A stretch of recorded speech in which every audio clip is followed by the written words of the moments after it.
بسم اللہ الرحمن الرحیم۔ تو بریک سے پہلے سوال ہوا تھا تربیت کے بارے میں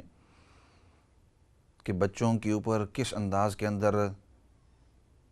یعنی اگر کوئی کام کروانا ہو یا ان کی تربیت کرنا ہو تو شریعت نے بھی ہمیں ایک عجیب انداز سکھایا ہے۔ فرمایا کہ ترغیب اور ترہیب، ترغیب اور ترہیب۔ اور دنیا کے اندر اگر آپ دیکھتے ہیں تو ہمیں یہ ریوارڈ اور پونشمنٹ دو چیزیں ہیں۔ قرآن کریم کے اندر اللہ رب العزت ہمیں بتلاتے ہیں نبئ عبادی انی انا الغفور الرحیم وان عذابی هو العذاب العلیم۔ اللہ اکبر۔ فرمایا نبئ عبادی انی انا الغفور الرحیم، میرے بندے کو بتلا دو اعلان کر کے کہ میں غفور الرحیم ہوں، وَأَنَّ عَذَابِي هُوَ الْعَذَابُ الْعَلِيمُ، لیکن یہ بھی بتلا دینا کہ میرا جو عذاب ہے وہ بڑا ہی سخت ہے۔ تو انسانوں کو اگر کسی کام کے اندر شامل کرنا ہو تو دو طریقے ہیں، ترغیب، ریوارڈ، کہ آپ اگر یہ کام کریں گے تو آپ کو یہ چیز ملے گی۔ مؤمنین کو بتلایا جاتا ہے کہ یہ کام کرو تو جنت ملے گا، جنت اتنی بڑی ہوگی، تمہاری دنیا بھی ٹھیک ہوگی، آخرت کے اندر بھی ٹھیک، اور اگر یہ کام نہیں کرو گے تو آپ کو جہنم، آپ کو سزا، قبر کے اندر عذاب، آخرت کے اندر عذاب۔ تو ترغیب ترہیب، ترغیب ترہیب۔ اسی طرح دنیا کے اندر اگر آپ دیکھو تو انسان کام صحیح کرتا ہے تو اس کے اوپر اس کو اچھا بدلہ ملتا ہے، کام پر جاتا ہے، دن لگاتا ہے، محنت کرتا ہے، اس کا ثمرہ اچھا نکلتا ہے۔ دوسری طرف اگر کوئی جرم کرتا ہے تو اس کی سزا اس کو ملتی ہے۔ تو دونوں چیزیں ہیں، لیکن دونوں کے اندر محل اور موقع کے لحاظ سے، محل اور موقع کے لحاظ سے۔ تو اسی طرح بچوں کی اگر تربیت کرنی ہو، بچوں کی تربیت، تو اس کے اندر بھی ترغیب اور ترہیب اگین موقع اور محل کے لحاظ سے، بچے کی یا ینگسٹر کی یا اولاد کی عمر کے لحاظ سے، اس کے فہم کے لحاظ سے، اس کی سوچ کے لحاظ سے۔ لیکن اگر آپ قرآن کریم کا انداز دیکھیں تو اس کے اندر یہ ہے کہ ترغیب کو مقدم کیا ترہیب کے اوپر، ترغیب دینا، ریوارڈ دینا، بہترین الفاظ کے اندر اگلے کو اس کا شوق دلانا، اس کو مقدم کیا۔ مختلف مقامات کے اندر اللہ رب العزت نے یہ انداز اختیار کیا ہے۔ وقت مختصر ہے، ان سیشنوں کے اندر پوری تفصیل سے میں نے اس کو ذکر کیا تھا۔ نبی پاک صلی اللہ علیہ وسلم کی بھی جو ہم دیکھتے ہیں کہ جس انداز میں صحابہ اکرام کی یا ینگ جو صحابہ اکرام ہیں ان کی تربیت فرمائی تھی، تو اس کے اندر بھی ہم دیکھتے ہیں کہ نبی کریم صلی اللہ علیہ وسلم نے ترغیب کو، ریوارڈ کو، ترغیب کو، اس کو مقدم کیا ہے، اور اس کو بار بار، اسی وجہ سے اگر آپ دیکھیں گے تو قرآن کریم کے اندر، احادیث مبارکہ کے اندر جنت کا تذکرہ کتنی مرتبہ ہوا ہے اور جہنم کا کتنی مرتبہ ہوا ہے۔ تو اس لیے بچوں کی تربیت عام طور پر ترغیب اور ترہیب کے ذریعے ہوتی ہے۔ اگلی بات آپ نے جو پوچھی فورس، تو میرے بھائی فورس تو اس دنیا کے اندر کسی پر نہیں چلتی، اور خاصتاً پھر ان ممالک کے اندر آپ کو تو قوانین پتہ ہے، تو فورس تو کسی کو کر ہی نہیں سکتے۔ فورس تو کسی صورت کے اندر آپ کر ہی، ہاں ترغیب کے ذریعے، پیار کے ذریعے، محبت کے انداز کے اندر، لطف کے انداز کے اندر سمجھا کر، چاہے وہ بچہ ہو چاہے وہ ینگسٹر ہو، سمجھانے کے انداز کے اندر آپ کے لیے بھی بہتری ہے، بچے کے لیے بھی بہتری ہے، اور جو ارد گرد ماحول ہے اس کے لیے بھی بہتری ہے۔ تو پیار کے ساتھ، محبت کے ساتھ سمجھاتے ہوئے، اگلے کے ذہن کے اندر بات ڈالتے ہوئے، اگلا اگر بچہ یہ کام نہیں کر رہا تو وہ اس وجہ سے کہ اس کے ذہن کے اندر یہ بات نہیں آئی کہ اس کی بہتری ہے اس میں، یا لوگوں کی بہتری ہے۔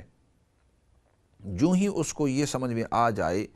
چاہے وہ بچہ ہو چاہے جوان ہو چاہے بوڑھا ہو، جو ہی اگلے کے سمجھ کے اندر یہ بات آ جائے کہ یہ میرے لیے اس میں بہتری ہے، تو پھر آپ کو اس کو کہنے کی ضرورت نہیں ہوگی کہ یہ کام کرو، وہ خود بخود کر لے۔ یہ جو جرم کرتے ہیں یا مجرم ہوتے ہیں، وہ کام اس لیے کرتے ہیں، وہ سمجھتے ہیں کہ اس میں میری بہتری ہے، وہ ضرور ان کو پتہ ہے کہ یہ غلط ہے،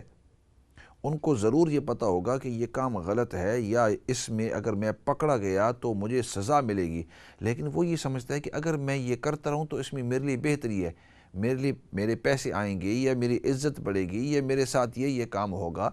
یا میں پکڑا نہیں جاؤں گا وغیرہ وغیرہ۔ جو ہی کسی شخص کے ذہن کے اندر بات آ جائے کہ یہ صحیح طریقہ ہے اور اس میں میرے لیے بہتری ہے تو اس وقت وہ انسان اختیار کرتا ہے۔ اگر یہ اصول آپ مد نظر رکھیں تو انشاءاللہ you can never go wrong. You can never go wrong، اور خاصتاً بچوں کی تربیت کے اندر۔ اور اگلی بات یہ ہے کہ آج کل کے حالات کے اندر میں یہ بات بھی عرض کرتے جاؤں کہ والدین کی یہ ذمہ داری ہوتی ہے کہ اپنی بچوں کی تربیت جب تک ہو سکے کرتے رہیں۔ عام حالات کے اندر آج کل دیکھا گیا ہے کہ جو ہی وہ بچے 10-12 سال کے ہو جاتے ہیں تو اس وقت والدین سمجھتے ہیں کہ اب یہ اپنی عمر کو پہنچ گئے، اپنے پاؤں پر کھڑے ہو گئی، اب ان سے نگرانی ختم ہو جاتی ہے۔ We begin to leave the youngsters to their own minds and to their own works when they reach about 10-11 years old, and the parents take their attention eye off them. اپنی جو نظر والی آنکھ ہوتی ہے اسے ہٹا دیتے ہیں، کہتے ہیں سیکنڈری اسکول کے اندر جا رہے ہیں، اب یہ بچے بڑے ہو گئے ہیں، اور وہ جو بچپنے کی جو تربیت تھی اور بچپنے کا جو لگاؤ تھا وہ آہستہ آہستہ ختم ہوتا جاتا ہے۔ حالانکہ اور پھر وہ جب اسکول کے اندر جاتے ہیں ان والدین کو کوئی خاص پتہ نہیں ہوتا، سیکنڈری اسکول کے اندر اپر اسکولز کے اندر جاتے ہیں، بچوں کے بارے میں پتہ نہیں ہوتا کہ وہ کیا کر رہے ہیں، واپس آتے ہیں مدرسہ مسجد چلے جاتے ہیں، والدین کو پتہ نہیں ہوتا، واپس وہاں سے آتے ہیں اور بڑے ہو کر وہ آخر اپنے انداز کے اندر کھانا پینا کھا کر چلے جاتے ہیں۔ اور آج کل تو یہ جو فونز اور ٹیبلٹس اور یہ جو مختلف قسم کی گیمز اور یہ سب جو نکلی ہیں اس کی وجہ سے اب وہ سوشل جو فیکٹر تھا کہ ایز اے فیملی ہم سب اکٹھے بیٹھ کر ایک دوسرے کے ساتھ بات چیت کریں گے یا بڑوں کے ساتھ والدین کے ساتھ یا بڑوں کے ساتھ بیٹھ کر ان کی بات چیت سنیں گے، وہ تو اب تقریباً ختم ہی ہم نے کر دیا ہے، الا ماشاء اللہ۔ ہاں بعض گھرانوں کے اندر ابھی تک ہے۔ تو وہ جو 12-13 سال تک جو تربیت ہوتی ہے اس کے بعد جو ہے ہم یہ سمجھتے ہیں کہ وہ اب اپنے طور پر چلے جائیں گے، ان کو سب کچھ پتہ ہے اور ہماری نگرانی بھی اب کم ہو جاتی ہے، ہم یہ سمجھتے ہیں بڑے ہو گئے۔ حالانکہ اس طرح کی بات نہیں ہے، بلکہ جب وہ ٹین ایج ہوتے ہیں، مطلب 13، 14، 15، 16، 17، 18، 19، یہ تین جو ہوتا ہے نا انگریزی کے اندر اس کو ٹین ایج ایئرز کہتے ہیں، یہ بہت ہی نازک، this is a very very vulnerable stage for youngsters. اور اس وقت جو کرائم کے اندر، جرم کے اندر جو وہ اپنے آپ کو شامل کر سکتے ہیں اور کسی عمر کے اندر نہیں کر سکتے، اس سے پہلے جب وہ 6-7 سال کے ہیں یا 8 سال کے تو زیادہ سے زیادہ جرم کیا کریں گے؟ وہ جا کر کسی گاڑی اسکریچ کر دی یا کسی کا ونڈو توڑ دیا یا یہ کہ روڈ کے اندر جا کر بھاگ کر چلے گئے۔ لیکن جب وہ یہ 13، 14، 15، 16، 17، 18، 19، 20 سال کے اس عمر کے اندر اب وہ جتنے بھی کرائمز ہیں وہ دیکھ رہے ہیں، سمجھ رہے ہیں، ان کو اب انٹرنلائز کر رہے ہیں اور اس کے اندر اللہ ان سب کو بچائے، ہو سکتے اس کے اندر وہ شامل ہو رہے ہیں۔ تو اس لیے یہ جو موقع ہے اور آپ کے والدین ہونے کی حیثیت سے وہ آپ کی اولاد ہے، جیسے وہ آپ کے بچے تھے جس وقت وہ 10 سال کے ہیں، آپ والد تھے، وہ آپ کے بچے تھے، اب بھی وہ آپ ہی کے بچے ہیں۔ وہ 19 سال کے ہو گئے، 20 سال کے ہو گئے، والد یا والدہ ہونے کی حیثیت سے اب بھی وہ آپ کی تربیت کے اندر مستحق ہیں، اب بھی وہ تربیت کے محتاج ہیں۔ 15-16 سال کے یہ نہ سمجھو کہ اب وہ بالکل جوان ہو گئے، ان کو سب کچھ پتہ ہے۔ they still need your guidance, they still need your advice, they still need your support۔ ان کو ابھی بھی آپ کی نصیحت کی ضرورت ہے، اور نصیحت کی صرف ضرورت نہیں ہے، نصیحت کے محتاج ہیں وہ، پھر بھی ابھی آپ کے سپورٹ کے محتاج ہیں۔ آپ ان کو کس طرح رہنمائی کریں، اس رہنمائی کی وہ بہت ہی محتاج ہے۔ تربیت کو 12-13 سال کی عمر میں بس نہیں کر دو، بلکہ اب تو صحیح ان کے اوپر نگرانی، اب تو صحیح نگرانی۔ وہ انگریزی میں ہمارے استاد فرمایا کرتے تھے these are the make and break years، these are the make and break۔ ان سالوں کے اندر either they are made or either they are broken۔ ان سالوں کے اندر یہ جو ٹین ایجر ہوتے ہیں 13 سال کے بعد 13 14 15 19 20 تک، تو اس وقت either they are made or either they are broken، یا تو اس وقت بن گئے، سلجھ گئے، یا تو یہ کہ اس وقت وہ ٹوٹ کے راستے سے ہٹ گئے۔ تو اس لیے میں ضرور یہ عرض کروں گا کہ پیار محبت کے ساتھ دوستانہ تعلق، اور خاصتاً آج کل کے جو ماحول ہے، اپنی عزت، اپنی ڈگنیٹی، اپنی رسپیکٹ رکھنا بہت ضروری ہے کہ والد ہونے کی حیثیت سے یا والدہ ہونے کی حیثیت سے as parents it's important we keep our dignity, we keep our respect, we are the authority in the house. But having said that, we need to have that dialogue with our youngsters where we can speak to them, they can speak to us, they understand us, we understand them, and we discuss things with them. ہم ان کے ساتھ بات کریں، ان کو سمجھائیں، ان کے تک اپنی جو معافی ضمیر ہے، those things that I have inside my heart and mind, help them understand those things. تب وہ آپ کی بات مانیں گے. اور اگر آپ نے یہ کیا کہ کھانا کھا کر آپ نیچے بیٹھ گئے اور وہ اپنے پلے اسٹیشن کے اوپر بیٹھ گئے، یا اپنے آئی پیڈ کے اوپر، یا پتہ نہیں اپنے فون کے اوپر، موبائل فونوں کے اوپر بیٹھ کر یا انٹرنیٹ کے اوپر بیٹھ کے میسیجنگ کرتے رہے، تو پھر وہ جو آپس کے اندر عزت، احترام، تربیت جو ہے وہ ختم ہوتا جائے گا. So I really would like to say, اور آج کل کے بہت سارے حالات، سب نہیں، بہت سارے حالات جب ینگسٹروں کے اوپر آتے ہیں کہ کوئی ڈرگز کے اندر، کوئی الکوہل کے اندر، کوئی زناخواری کے اندر، یا مختلف جو غلط کام ہے، چوری چغلی کے اندر، یہ جو گینگز ہوتے ہیں، یہ انہی عمروں کے اندر، ان دیز ایئرز، اس کے اندر بھی وہ ایک دوسرے کے ساتھ مل جاتے ہیں، دوسروں کے ساتھ ملاقات کرتے ہیں، اٹھتے ہیں، بیٹھتے ہیں، سوچتے ہیں، ان کا ذہن بن جاتا ہے. تو اب پھر جب وہ اسکول کو یا کالج کو یا یونیورسٹی کو چھوڑتے ہیں، وہ بنا ہوا ذہن ہوتا ہے تو اس طرف چلے جاتے ہیں. تو آئی ریئلی وڈ ریکمینڈ کہ آپ سب سے پہلے دیکھیں کہ میرے اولاد کی تربیت کے اندر میری اس بچے کے اوپر یا بچی کے اوپر پوری نگرانی ہے یا نہیں. Do I know where my children are going, coming, what they are eating, drinking, what they are wearing, and who they are be friending, کس کے ساتھ وہ دوستی وغیرہ کر رہی ہے. تو خیر، اور جو آپ نے پوچھا کہ ان کے اوپر فورس، تو بھائی فورس کسی کے اوپر نہیں کر سکتے. اور خاصتاً پھر اس ملک کے اندر پیار محبت کا جو انداز ہے وہ انداز اختیار کرو، ترغیب اور ترہیب والا انداز اختیار کرو. اس کے بعد والا سوال، آپ نے سوال کیا تھا کہ قرآن کریم کے اندر جب ہم دعا کے بارے میں، تو اس وقت ہمیں عاجزی، انکساری، گریہ وزاری، اس کے بارے میں ہمیں حکم ہے، اور آپ کی بات بالکل ٹھیک ہے.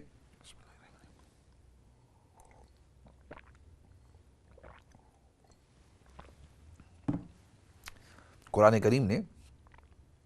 ہمیں حکم دیا ہے، ادعوا ربکم تضرعا وخفیہ. آپ اپنے رب سے جب دعا کرو تو اس وقت رب کو تضرعا، بڑی عاجزی کے ساتھ، گڑ گڑا کر، الفاظ ہیں گڑ گڑا کر، عاجزانہ انداز کے اندر آپ رب کو پکارو. وخفیہ، اور خفیہ طور پر، یہ نہیں کہ سب کے سامنے لوگوں کو دکھاؤ کہ میں رو رہا ہوں، اللہ کے سامنے میں اپنی عاجزی کر رہا ہوں. لوگوں کو دکھانے کی ضرورت نہیں ہے. رات کے اندھیرے کے اندر بیٹھ کر اپنے گھر کے اندر، اور اس وقت دعا کرو کہ یا اللہ آج تک غلطیاں بڑی ہو گئی ہیں، بڑے گناہ ہو چکے ہیں، لیکن یا اللہ تو ہی معاف کرنے والا ہے. اگر تو معاف نہ کرے تو میں اور کس کے دروازے پر جاؤں؟ اگر تو نے میرے غلطیوں کو، گناہوں کو، گستاخیوں کو، میری نافرمانیوں کو یا اللہ اگر تو نے معاف نہیں کیا تو یا اللہ میں تو ہلاک ہی ہلاک ہو گیا ہوں. اور اگر تو راضی ہو گیا، تو نے معاف کر دیا، تو یا اللہ میری دنیا آخرت کے اندر کامیابی ہی کامیابی ہے، اور مجھے کسی کی ضرورت ہی نہیں ہے. تو اس وقت انسان رو رو کر اللہ سے دعا کرے، مانگے خفیہ طور پر. تو یہ اس سوال کا جواب. لیکن اس سے پہلے میں ترتیب وار چل رہا تھا اور دعا کی طرف واپس آتے ہیں، تو میں نے عرض کیا تھا کہ دعا کرنے کا ایک انداز یہ ہے کہ انسان اپنے ہاتھوں کو اٹھائے، اور اللہ رب العزت سے اپنے ہاتھوں کو اٹھا کر دعا کر سکتا ہے. اور ہاتھوں کا انداز یہ کہ اپنے سینے کے سامنے. اسی طرح اگر نیچے کرنا چاہے تو یہ بھی عاجزی کا انداز ہے کہ نیچے سر کر. اور بعض اوقات اللہ رب العزت کے سامنے اس طرح دعا کر کے، اور یہ تینوں جو طریقے ہیں یہ ثابت ہیں. دوسرا یہ کہ بعض اوقات آپ کو ہاتھ اٹھانے کی ضرورت ہی نہیں ہوتی، اور وہ دعائیں کہ جو نبی پاک صلی اللہ علیہ وسلم سے مروی ہیں. اور تیسرا وہ کہ نماز کے اندر ہاتھ اٹھا ہی نہیں سکتے، وہاں صرف دعا ہی دعا ہے. لیکن یہ سوال میں نے کیا تھا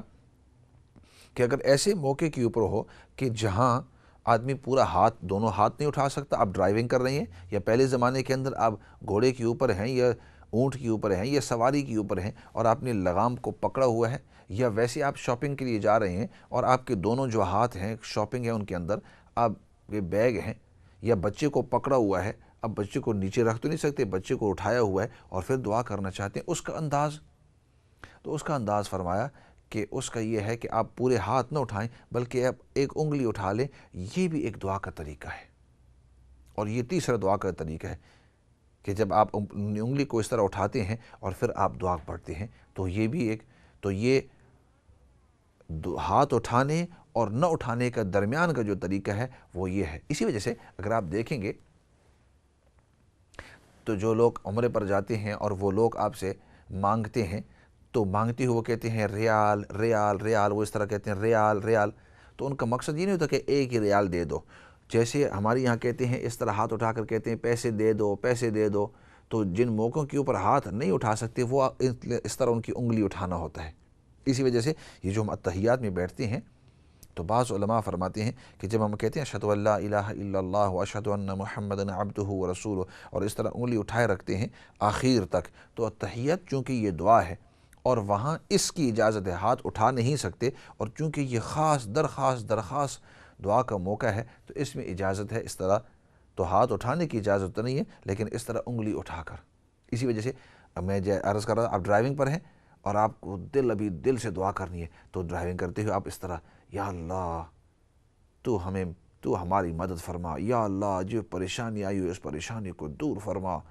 اسی طرح آپ بیگ اٹھائیے، بچہ اٹھائے ہو، کوئی بھی حالت ہے، تو یہ جو تیسری صورت ہے دعا کی، اس کی طرف اکثر لوگوں کا دھیان نہیں ہوتا۔ تو خیر عرض کر رہا تھا کہ ہاں، پچھلے سیشن کے اندر ایک سوال ہوا تھا اور اس سے آگے بات چلاتے ہیں کہ وہ کون سے شروط ہیں کہ جس کی وجہ سے دعا قبول ہوتی ہے۔ آج ہو سکے پورے مکمل نہ ہو، لیکن ان میں سے ایک شرط یہ ہے کہ جب بھی آپ دعا مانگیں، اب وہ کون سے شروط ہیں کہ جن کو مد نظر رکھنا ضروری ہے تاکہ آپ کی دعا قبول ہو۔ فرمایا سب سے پہلے یہ ہے کہ جب آپ دعا کریں تو صرف اور صرف اللہ ہی سے دعا کریں، صرف اور صرف اللہ ہی سے دعا کریں، اللہ رب العزت اس سے خوش ہوتے ہیں۔ دوسری بات کہ جب آپ دعا کریں تو جیسے میں نے دعا کا انداز بتلایا ہے کہ اولاً اللہ کی حمد، پھر درود پاک، پھر اس کے بعد اپنی دعا، پھر حمد، اور دعا کا جو صحیح طریقہ ہے،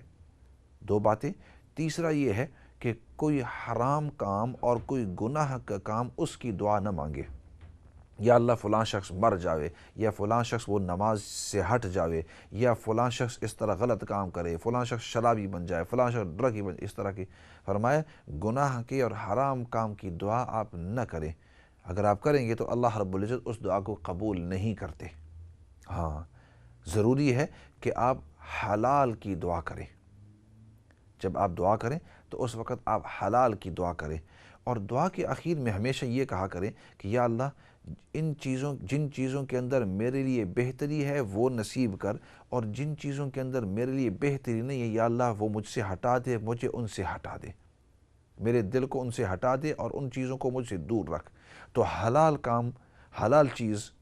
اس کی دعا کریں۔ اور تیسری چیز یہ ہے کہ انسان جب دعا کرے تو اس وقت علماء فرماتے ہیں کہ اگر آپ اس طرح کی دعا کر رہے ہیں کہ جس کے اندر آپ اللہ رب العزت کو منوا رہے ہیں، کوئی چیز مانگ رہے ہیں،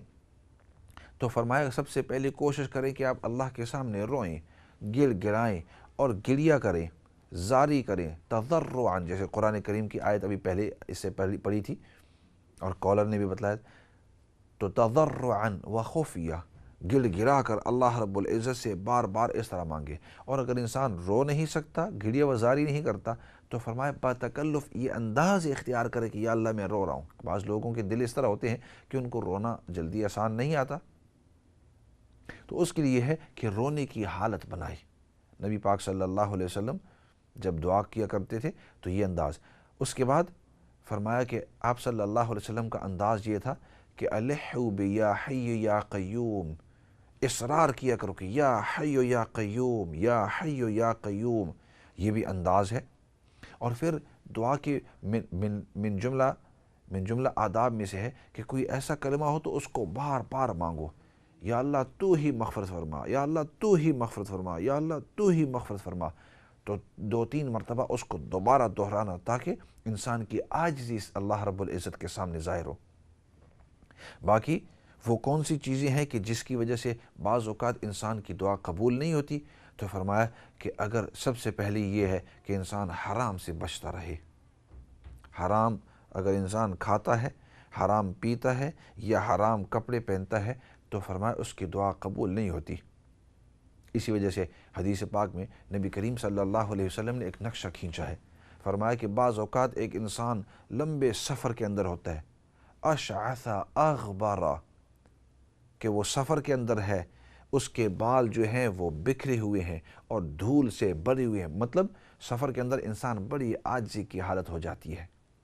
اور دھول اس کے اوپر عاجزانہ حالت ہے، دھول بھی ہے، سفر بھی ہے، گھر سے باہر بھی ہے، کیونکہ مسافر کی دعا اللہ رب العزت قبول کرتے ہیں، کیونکہ وہ سفر کر رہا ہے خاصتاً دین کی وجہ سے یا حلال کمانے کی وجہ سے، اور وہ تکلیف کے اندر ہے، تو اللہ رب العزت اس کی دعا کو قبول کرتے ہیں۔ لیکن فرمائے بعض اوقات ایک مسافر ہے، وہ سفر لمبا سفر کرتا ہے، اس کے بال جو ہیں وہ بکھرے ہیں، منہ کے اوپر دھول ہے، اور وہ اللہ رب العزت سے دعا کر کے یا اللہ یا اللہ یا اللہ کہہ کر دعا کرتا ہے، لیکن نبی کریم صلی اللہ علیہ وسلم نے فرمایا وَمَطْعَمُهُ حَرَام وَمَشْعَرَبُهُ حَرَام وَمَلْبَسُهُ حَرَام فَأَنَّا يُسْتَجَابُ لَهُ، اس کا کھانا بھی حرام ہے، اس کا پینا بھی حرام ہے، اس کا پہننا بھی حرام ہے، تو اللہ رب العزت اس کی دعا کہاں سے قبول کریں گے؟ فَأَنَّا يُسْتَجَابُ لَهُ، اس کی دعا کہاں سے قبول ہو سکتی ہے؟ قبول نہیں ہو سکتی۔ تو اور صحیح حدیث ہے، اسی وجہ سے اس سے پتہ چلا کہ دعا کی قبولیت کے لیے کھانا بھی حلال ہو، پینا بھی حلال ہو، آپ کے جو کپڑے ہیں وہ بھی، رہنا سہنا بھی حلال ہو۔ فرمایا جب آپ کے تمام چیزیں حلال ہوں گی